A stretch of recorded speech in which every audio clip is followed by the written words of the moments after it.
पार्वती प्रियपुत्राय पूर्वा सन्ध्या प्रवर्तते। उत्तिष्ठ गजराज्यास्य कर्तव्यं लोकपालनम्। उत्तिष्ठोत्तिष्ठ विघ्नेश उत्तिष्ठ गणनायक। उत्तिष्ठ गिरिजापुत्रा जगतां मङ्गलं कुरु। श्रीकाणिपाकवरसिद्धिविनायकत्वं प्रीत्याद्य जागृहि कुरु प्रियमङ्गलानि। त्रैलोक्यरक्षणकराणि महोज्ज्वलानि। श्रीमद्विनायक विभो तव सुप्रभातम्। श्रीमद्विहारपुरवास शिवात्मजात। कूपोद्भवाद्भुत विलास स्वयंभूमूर्ते। श्रीदेव शङ्खलिखिताश्रितपादपद्म। श्रीमद्विनायक विभो तव सुप्रभातम्। श्रीनारिकेळवनशोभित पुष्टिगात्र। क्षीराभिषिक्त शुभविग्रह तत्त्वमूर्ते। दिव्याङ्गमूषिक सुवाहन मोदरूप। श्रीमद्विनायक विभो तव सुप्रभातम्। श्रीकाणिपाकवरभूतलवास तुष्ट। हे आदिपूज्य अरुणारुण भानुतेज। प्राचीदिशाम्बरमिदं रविकान्तिनिष्ठम्। श्रीमद्विनायक विभो तव सुप्रभातम्। श्रीबाहुदा शुभतरङ्ग सुबाहुदत्त। सुस्निग्ध शीतलकणानपि सङ्गृहीत्य। प्रभातवायुरिहयास्यति सेवनाय। श्रीमद्विनायक विभो तव सुप्रभातम्। गौरीकराम्बुजसुलालित दिव्यवक्त्र। श्रीकण्ठमानसमुदाकरमोदरूप। कैलासशैलशिखरस्थित बालभानो। श्रीमद्गणेश्वर विभो तव सुप्रभातम्। दूर्वाङ्कुराणि जलजानि सुपुष्पकाणि। बिल्वानि पूजनविधौ च सुसज्जितानि। नित्यार्चनोत्सुकमदोत्कटवारणास्य। श्रीमद्गणेश्वर विभो तव सुप्रभातम्। हृत्कूपमध्य समुपस्थित चित्स्वरूप। कूटस्थतत्त्वमिदमेव हि बोधनेन। त्वामत्र भासि विदधासि समस्तशोभान्। श्रीमद्गणेश्वर विभो तव सुप्रभातम्। श्रीमुद्गलाख्य मुनिसन्नुत सच्चरित्र। वासिष्ठकृत्समदमुख्य ऋषीश्वरीत्या। वेदोक्तदेव गणमन्त्र गणादिनाथ। श्रीमद्गणेश्वर विभो तव सुप्रभातम्। ऋग्वेदकीर्तित गणाधिपज्येष्ठ राजा। त्वं ब्रह्मणस्पतिरिति प्रकटीकृतोऽसि। आधर्वशीर्षमनुमन्त्रित दिव्यमूर्ते। श्रीमद्गणेश्वर विभो तव सुप्रभातम्। ब्रह्मादिदेव परिकीर्तित वेदपाठाः। त्वच्छूर्पकर्णकुहरौ प्रविशन्ति देवाः। श्रुत्याधुनैव परिपालय धर्मसङ्घान्। श्रीवल्लभेश भगवन् तव सुप्रभातम्। हेरम्बलम्ब जठराद्भुत दिव्यगात्र। प्रारम्भपूजनमिदं दयया गृहीत्वा। सर्वाशुभानि परिनाशय सर्वपुत्र। श्रीवल्लभेश भगवन् तव सुप्रभातम्। भानुदयेन न हि दृश्यति चन्द्रबिम्बम्। त्वत्फालदेश शशिरेव विभाति नित्यम्। सत्यस्वरूप निगमागम सन्नुताङ्ग्रे। श्रीवल्लभेश भगवन् तव सुप्रभातम्। कालाग्निरुद्रसुतकालनियामकत्वम्। कालानुकूलफलदोऽसि कलामयोऽसि। कल्याणकारक कलाधर शेखरोऽसि। श्रीवल्लभेश भगवन् तव सुप्रभातम्। उग्रस्वरूप रिपुनाशक उग्रपुत्र। सौम्योऽसि सोमविनुतोऽसि प्रशान्तरूप। सर्वेश सर्वफलकारक सर्वमूर्ते। श्रीवल्लभेश भगवन् तव सुप्रभातम्। दारिद्र्य दुःख भयभञ्जन दक्ष स्वामिन्। तारुण्य विग्रह धनादि फलप्रदायिन्। लावण्य मञ्जुल कलान्वित रञ्जितास्य। हे विघ्ननाथ भगवन् तव सुप्रभातम्।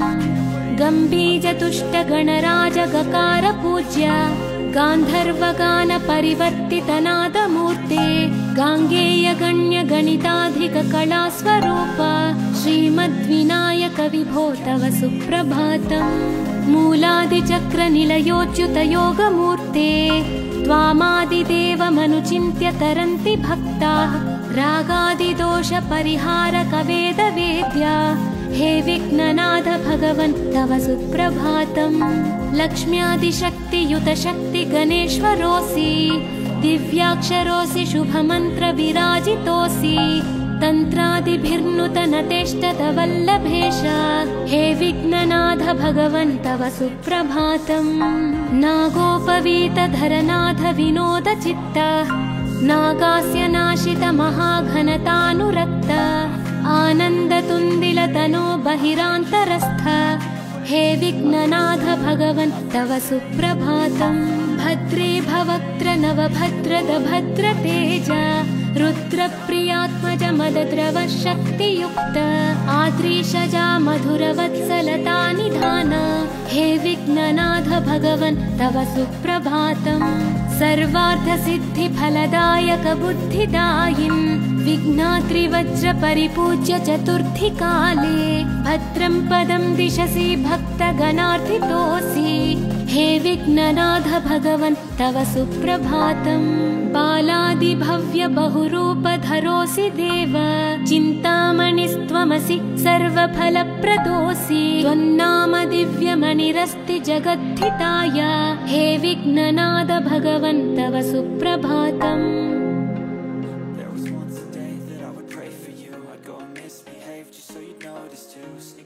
Up and down from across the room. Damn, what a hell of a view. You look great, I like you. Parvati प्रियपुत्राय पूर्वा सन्ध्या प्रवर्तते उत्तिष्ठ गजराज्यस्य कर्तव्यं लोकपालनम् उत्तिष्ठोत्तिष्ठ विघ्नेश उत्तिष्ठ गणनायक उत्तिष्ठ गिरिजापुत्रा जगतां मङ्गलं कुरु श्रीकाणिपाकवरसिद्धिविनायकत्वं प्रीत्याद्यजागृहि कुरु प्रियमङ्गलानि त्रैलोक्यरक्षणकराणि महोज्ज्वलानि श्रीमद्विनायक विभो तव सुप्रभातम् श्रीमद्विहारपुरवास शिवात्मजात कूपोद्भवाद्भुतविलास स्वयंभूमूर्ते श्रीदेव शङ्खलिखिताश्रितपादपद्मा श्रीमद्विनायक विभो तव सुप्रभातम् श्रीनारिकेलवनशोभितपुष्टिगात्र क्षीराभिषिक्त शुभविग्रह तत्त्वमूर्ते दिव्याङ्गमूषिक सुवाहनमोदरूप श्रीमद्विनायक विभो तव सुप्रभातम् श्रीकाणिपाकवरभूतलवासतुष्ट हे आदिपूज्य अरुणारुण भानुतेज प्राचीदिशाम्बरमिदं रविकान्तिनिष्ठं श्रीमद्विनायक विभो तव सुप्रभातम् श्रीबाहुदा शुभतरङ्ग सुबाहुदत्त सुस्निग्धशीतलकणानपि सङ्गृहीत्य प्रभातवायुरिहयास्यति सेवनाय श्रीमद्विनायक विभो तव सुप्रभातम् गौरीकराम्बुजसुलालित दिव्यवक्त्र श्रीकण्ठमानसमुदाकरमोदरूप कैलासशैलशिखरस्थित बालभानो श्रीमद्गणेश्वर विभो तव सुप्रभातम् दूर्वाङ्कुराणि जलजानि सुपुष्पकाणि बिल्वानि पूजनविधौ च सुसज्जितानि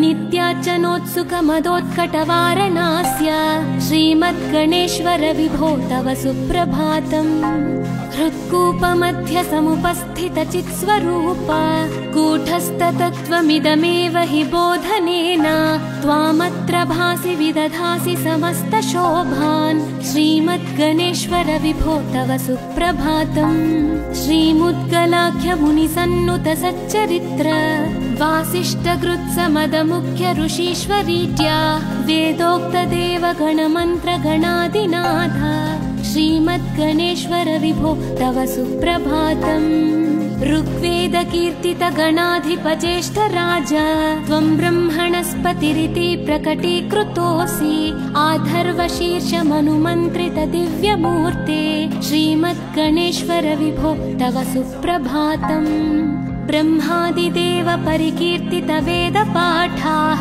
त्वच्छूर्पकर्णकुहरौ प्रविशन्ति देवाः श्रुत्वा विद्याधुनैव परिपालय धर्मसङ्घान् श्रीवल्लभेश भगवन् तव सुप्रभातम्। हेरम्बलम्ब जठराद्भुत दिव्यगात्रा प्रारम्भपूजनमिदं दयया गृहीत्वा सर्वाशुभानि परिनाशय सर्वपुत्रा श्रीवल्लभेश भगवन् तव सुप्रभातम्। भानोदयेन न हि दृश्यति चन्द्रबिम्बम् त्वत्फालदेश शशिरेव विभाति नित्यम्। सत्यस्वरूप निगमागमसन्नुताङ्घ्रे श्रीवल्लभेश भगवन् तव सुप्रभातम्।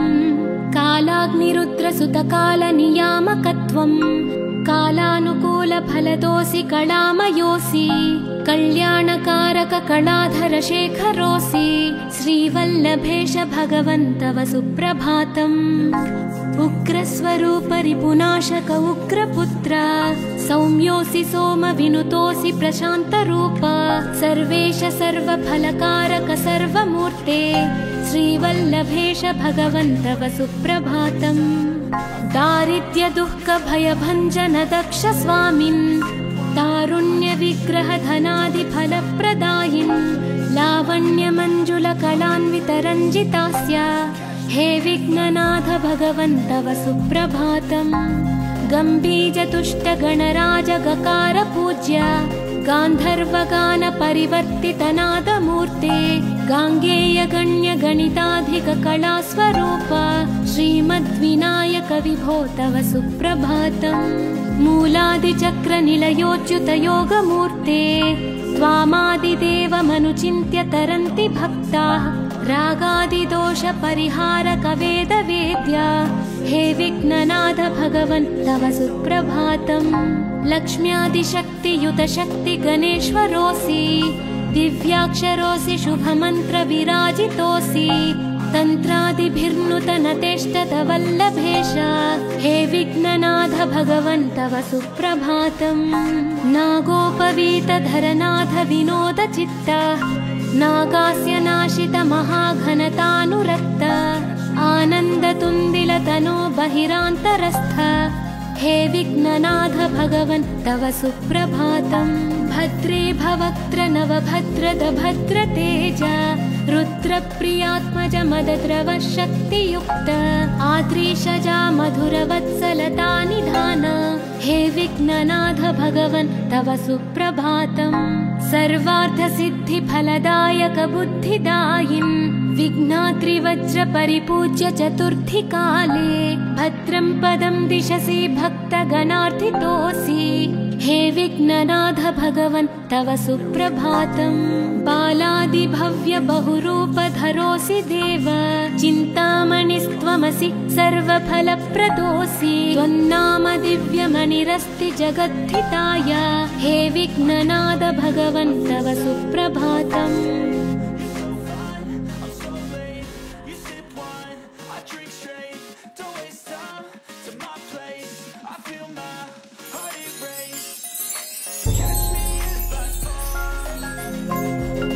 पार्वती प्रियपुत्राय पूर्वा सन्ध्या प्रवर्तते उत्तिष्ठ गजराज्यास्य कर्तव्यं लोकपालनम्। उत्तिष्ठोत्तिष्ठ विघ्नेश उत्तिष्ठ गणनायक उत्तिष्ठ गिरिजापुत्रा जगतां मङ्गलं कुरु। श्रीकाणिपाकवरसिद्धि विनायकत्वं प्रीत्याद्य जागृहि कुरु प्रियमङ्गलानि त्रैलोक्यरक्षणकराणि महोज्ज्वलानि श्रीमद्विनायक विभो तव सुप्रभातम्। श्रीमद्विहारपुरवास शिवात्मजात कूपोद्भवाद्भुत विलास स्वयंभूमूर्ते श्रीदेव शङ्ख लिखिताश्रित पादपद्म श्रीमद्विनायक विभो तव सुप्रभातम्।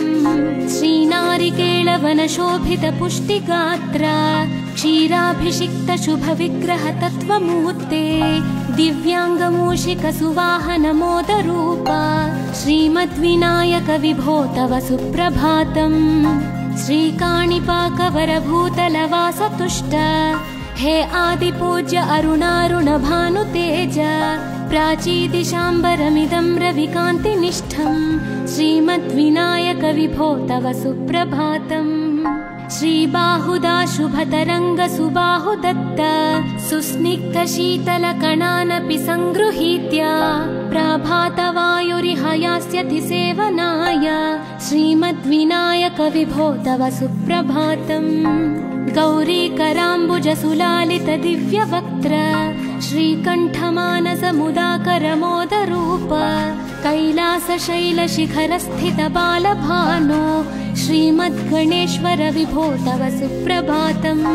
दूर्वाङ्कुराणि जलजानि सुपुष्पकाणि बिल्वानि पूजनविधौ च सुसज्जितानि नित्यार्चनोत्सुकमदोत्कटवारणास्य श्रीमद्गणेश्वर विभो तव सुप्रभातम्।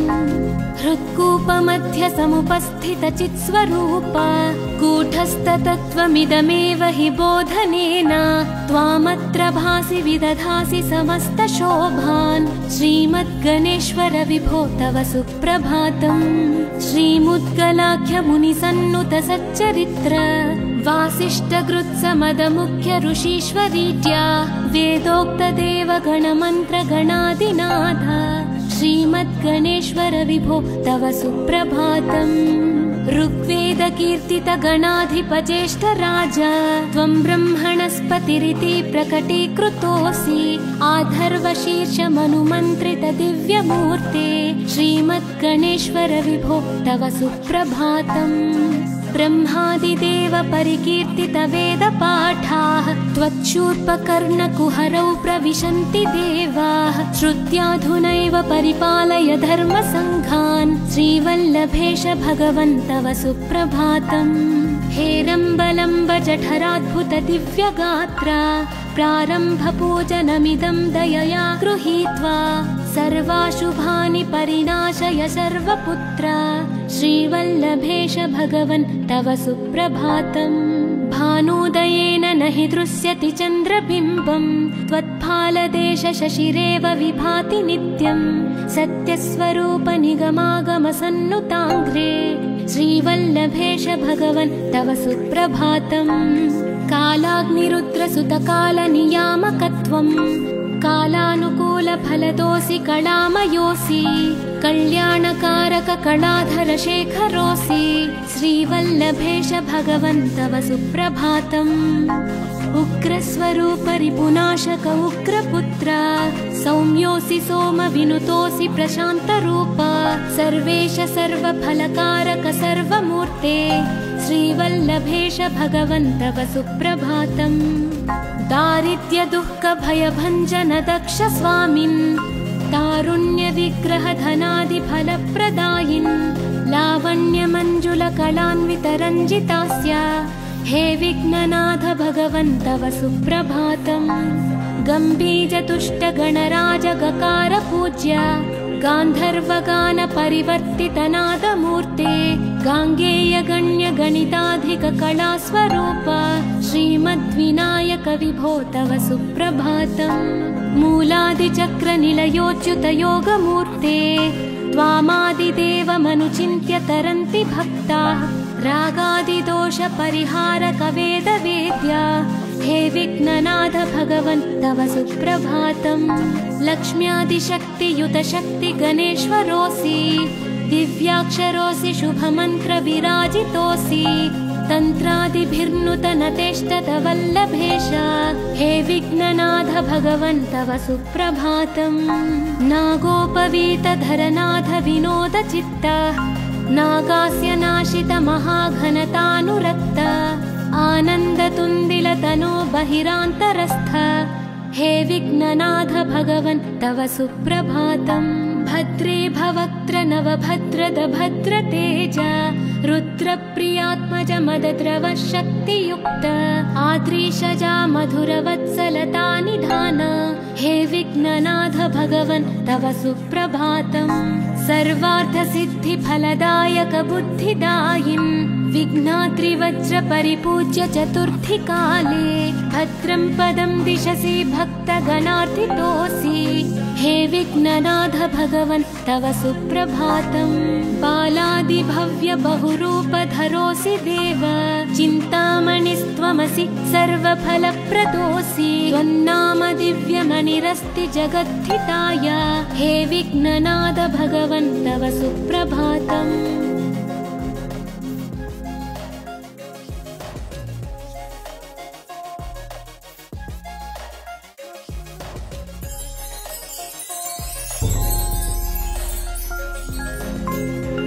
पार्वती प्रियपुत्राय पूर्वा सन्ध्या प्रवर्तते उत्तिष्ठ गजराज्यस्य कर्तव्यं लोकपालनम्। उत्तिष्ठोत्तिष्ठ विघ्नेश उत्तिष्ठ गणनायक उत्तिष्ठ गिरिजापुत्रा जगतां मङ्गलं कुरु। श्रीकाणिपाकवरसिद्धिविनायकत्वं प्रीत्याद्य जागृहि कुरु प्रियमङ्गलानि।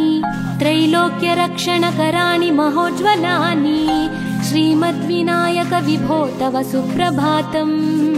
श्रीमद्विहारपुरवास शिवात्मजात कूपोद्भवाद्भुतविलास स्वयंभूमूर्ते श्रीदेव शङ्खलिखिताश्रितपादपद्मा श्रीमद्विनायक विभो तव सुप्रभातम्। श्रीनारिकेळवनशोभितपुष्टिगात्र क्षीराभिषिक्त शुभविग्रह तत्त्वमूर्ते दिव्याङ्गमूषिकसुवाहनमोदरूप श्रीमद्विनायक विभो तव सुप्रभातम्। श्रीकाणिपाकवरभूतलवासतुष्ट हे आदिपूज्य अरुणारुण भानुतेज प्राचीदिशाम्बरमिदं रविकान्तिनिष्ठम् श्रीमद्विनायक विभो तव सुप्रभातम्। श्रीबाहुदा शुभतरङ्ग सुबाहुदत्त सुस्निग्ध शीतलकणानपि सङ्गृहीत्य प्रभातवायुरिहयास्यति सेवनाय श्रीमद्विनायक विभो तव सुप्रभातम्। गौरीकराम्बुजसुलालित दिव्यवक्त्र श्रीकण्ठमानसमुदाकरमोदरूप कैलासशैलशिखरस्थित बालभानो श्रीमद्गणेश्वर विभो तव सुप्रभातम्। दूर्वाङ्कुराणि जलजानि सुपुष्पकाणि बिल्वानि पूजनविधौ च सुसज्जितानि नित्यार्चनोत्सुकमदोत्कटवारणास्य श्रीमद्गणेश्वर विभो तव सुप्रभातम्। हृत्कूपमध्य समुपस्थितचित्स्वरूप कूटस्थतत्त्वमिदमेव हि बोधनेन त्वामत्र भासि विदधासि समस्तशोभान् श्रीमद्गणेश्वर विभो तव सुप्रभातम्। श्रीमुद्गलाख्यमुनिसन्नुत सच्चरित्र वासिष्ठकृत्समदमुख्य ऋषीश्वरीत्या वेदोक्तदेवगणमन्त्रगणादिनाथ श्रीमद्गणेश्वर विभो तव सुप्रभातम्। ऋग्वेदकीर्तितगणाधिपचेष्टराज त्वं ब्रह्मणस्पतिरिति प्रकटीकृतोऽसि आधर्वशीर्षमनुमन्त्रित दिव्यमूर्ते श्रीमद्गणेश्वर विभो तव सुप्रभातम्।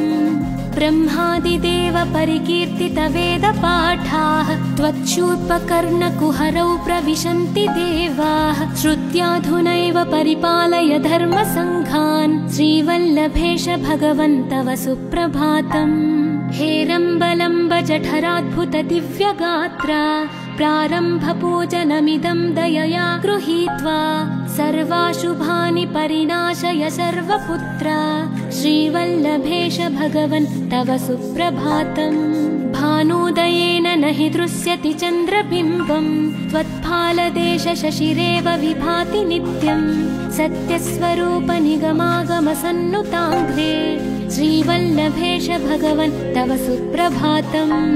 कालाग्निरुद्रसुतकालनियामकत्वम् कालानुकूलफलदोऽसि कलामयोऽसि कल्याणकारक कलाधर शेखरोऽसि श्रीवल्लभेश भगवन् तव सुप्रभातम्। उग्रस्वरूप रिपुनाशक उग्रपुत्र सौम्योऽसि सोमविनुतोऽसि प्रशान्तरूप सर्वेश सर्वफलकारक सर्वमूर्ते श्रीवल्लभेश भगवन् तव सुप्रभातम्। दारिद्र्य दुःख भयभञ्जन दक्ष स्वामिन् तारुण्य विग्रह धनादि फलप्रदायिन् लावण्य मञ्जुल कलान्वित रञ्जितास्य हे विघ्ननाथ भगवन् तव सुप्रभातम्। गम्भीरतुष्टगणराजगकार पूज्य गान्धर्वगान परिवर्तितनादमूर्ते गाङ्गेयगण्यगणिताधिककलास्वरूप श्रीमद्विनायक विभो तव सुप्रभातम्।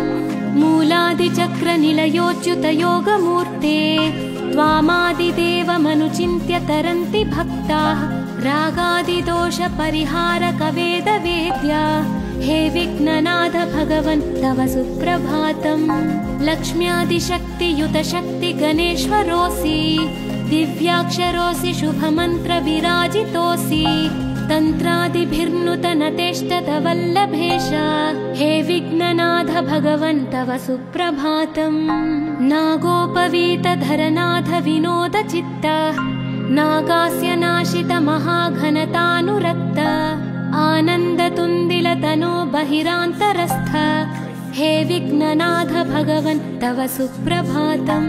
भद्रे भवक्त्र नवभद्रद भद्रतेज रुद्रप्रियात्मज मदद्रव शक्तियुक्त आद्रीशजा मधुरवत्सलता निधान हे विघ्ननाथ भगवन् तव सुप्रभातम्। सर्वार्थसिद्धिफलदायक बुद्धिदायिन् विघ्नाद्रिवज्रपरिपूज्य चतुर्थी काले भद्रं पदं दिशसि भक्तगणार्थितोऽसि हे विघ्ननाथ भगवन् तव सुप्रभातम्। बालादिभव्य बहुरूपधरोऽसि देव चिन्तामणिस्त्वमसि सर्वफलप्रदोऽसि त्वन्नाम दिव्यमणिरस्ति जगद्धिताय हे विघ्ननाथ भगवन् तव सुप्रभातम्।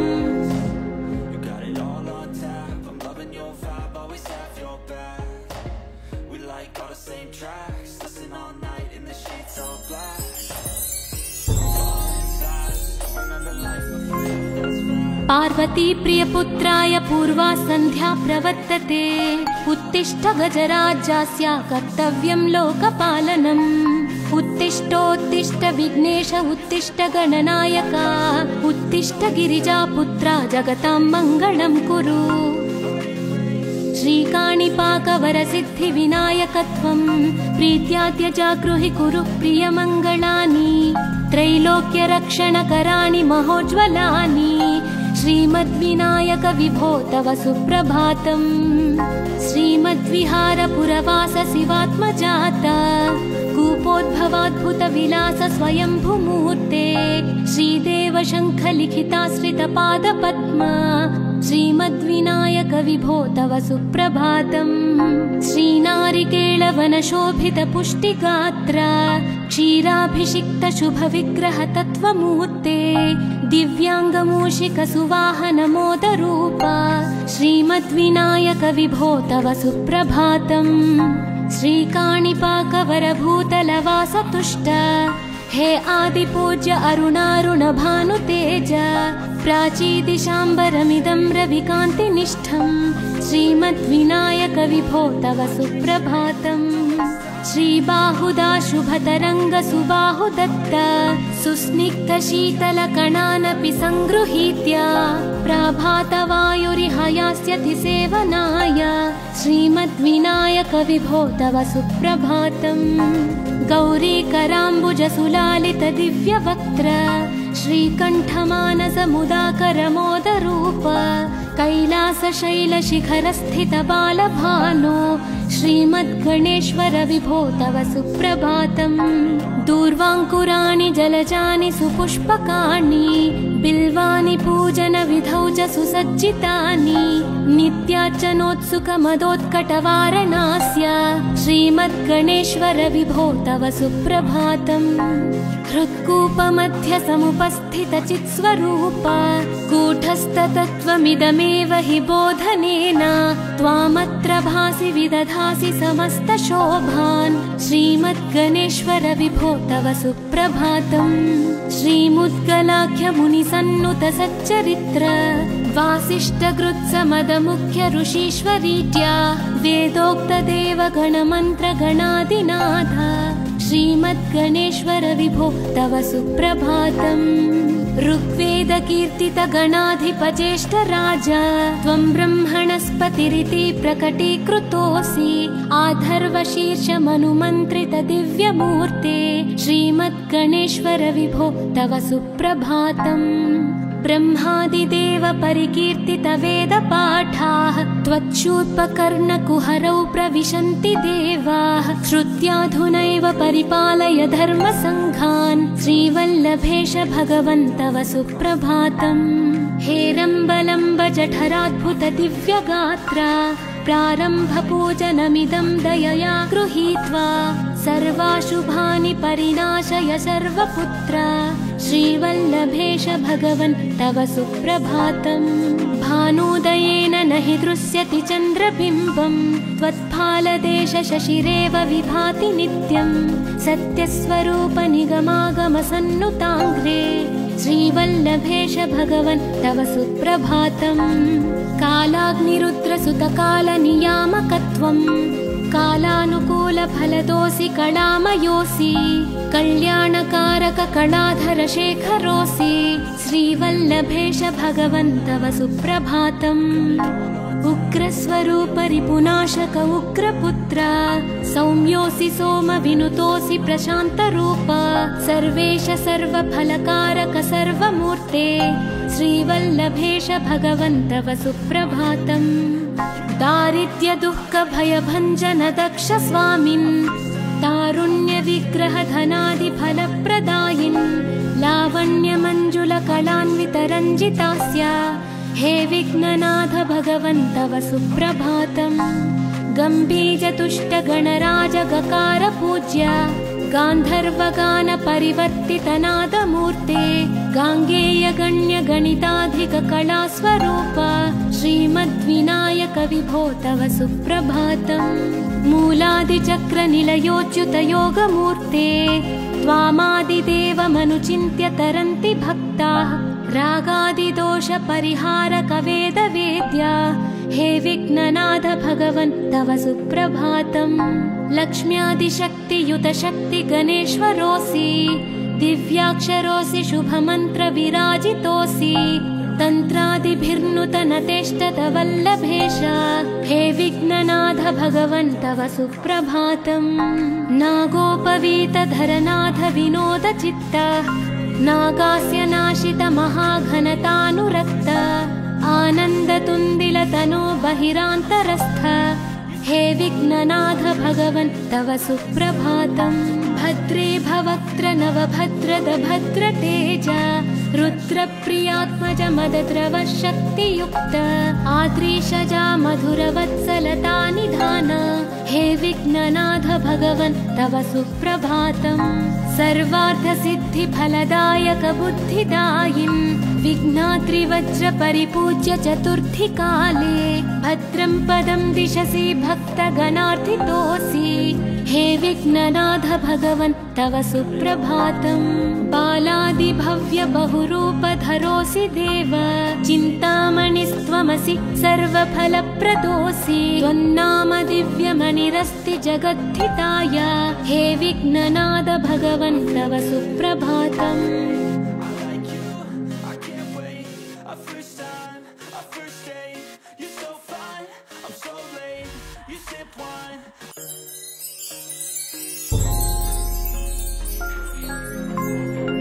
पार्वती प्रियपुत्राय पूर्वा सन्ध्या प्रवर्तते। उत्तिष्ठ गजराज्यस्य कर्तव्यं लोकपालनम्। उत्तिष्ठोत्तिष्ठ विघ्नेश उत्तिष्ठ गणनायक उत्तिष्ठ गिरिजापुत्रा जगतां मङ्गलं कुरु। श्रीकाणिपाकवरसिद्धिविनायकत्वं प्रीत्याद्य जागृहि कुरु प्रियमङ्गलानि। त्रैलोक्यरक्षणकराणि महोज्ज्वलानि श्रीमद्विनायक विभो तव सुप्रभातम्।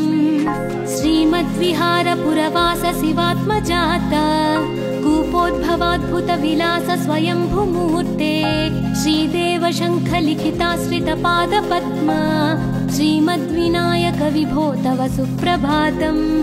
श्रीनारिकेळवनशोभित पुष्टिगात्र क्षीराभिषिक्त शुभ विग्रह तत्त्वमूर्ते दिव्यांगमूषिक सुवाहन मोदरूप श्रीमद्विनायक विभो तव सुप्रभातम्। श्रीकाणिपाकवर भूतलवास तुष्ट हे आदिपूज्य अरुणारुण भानुतेज प्राचीदिशाम्बरमिदं रविकान्तिनिष्ठम् श्रीमद्विनायक विभो तव सुप्रभातम्। श्रीबाहुदा शुभतरङ्ग सुबाहुदत्त सुस्निग्ध शीतल कणानपि सङ्गृहीत्य प्रभातवायुरिह यास्यति सेवनाय श्रीमद्विनायक विभो तव सुप्रभातम्। गौरीकराम्बुज सुलालित दिव्यवक्त्र श्रीकण्ठमानस मुदाकर मोदरूप कैलासशैलशिखरस्थित बालभानो श्रीमद्गणेश्वर विभो तव सुप्रभातम्। दूर्वाङ्कुराणि जलजानि सुपुष्पकाणि बिल्वानि पूजन